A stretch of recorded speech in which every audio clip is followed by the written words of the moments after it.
Assalamualaikum warahmatullahi wabarakatuh. Perkenalkan, nama saya Muhammad Sumantri dari kelas 2 C Penjaskes.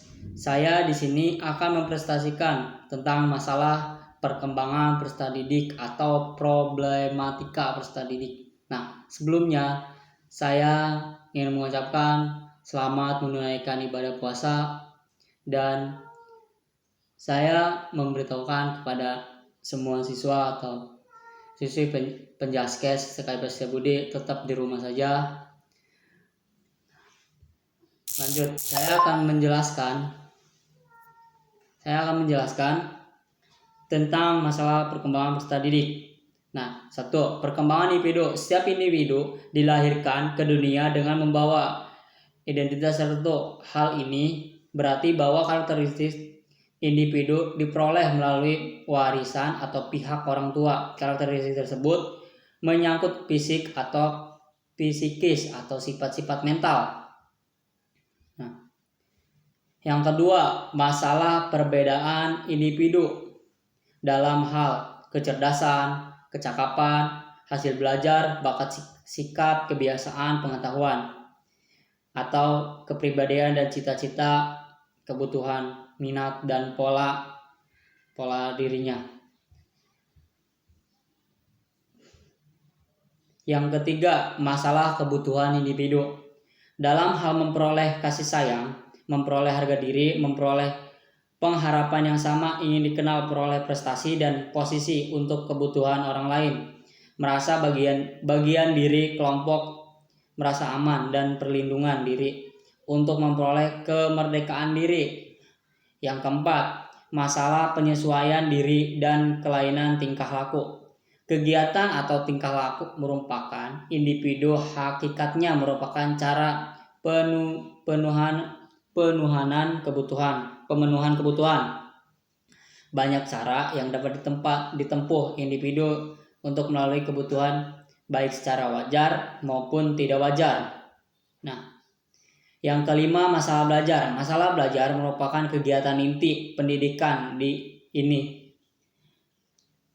Pendidikan itu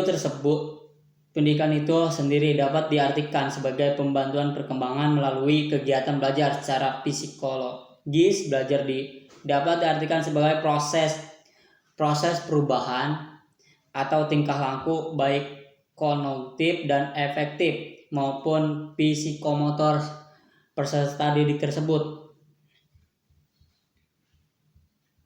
Nah, di sini saya akan menjelaskan perkembangan individu. Nah, perkembangan individu itu bisa tergantung klien atau tergantung kedua orang tuanya,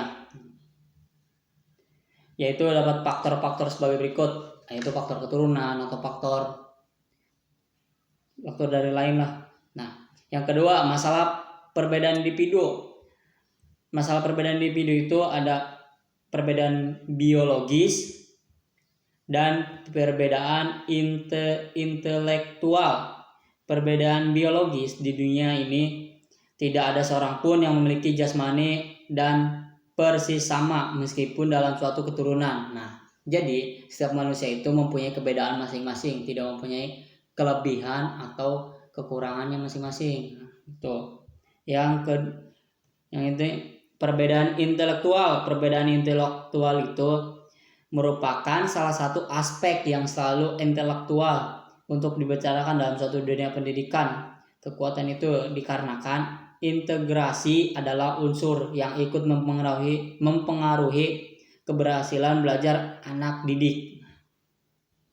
Lanjut, masalah kebutuhan individu. Masalah kebutuhan individu biasanya kebutuhan belajarnya kurang atau kebutuhan yang lainnya kurang. Lanjut, yang keempat, masalah penyesuaian diri, kelainan tingkah laku. Nah, masalah penyesuaian diri itu siswa sulit untuk menyesuaikan dirinya di tempat lain.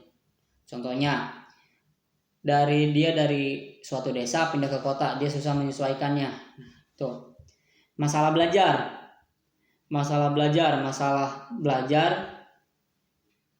yaitu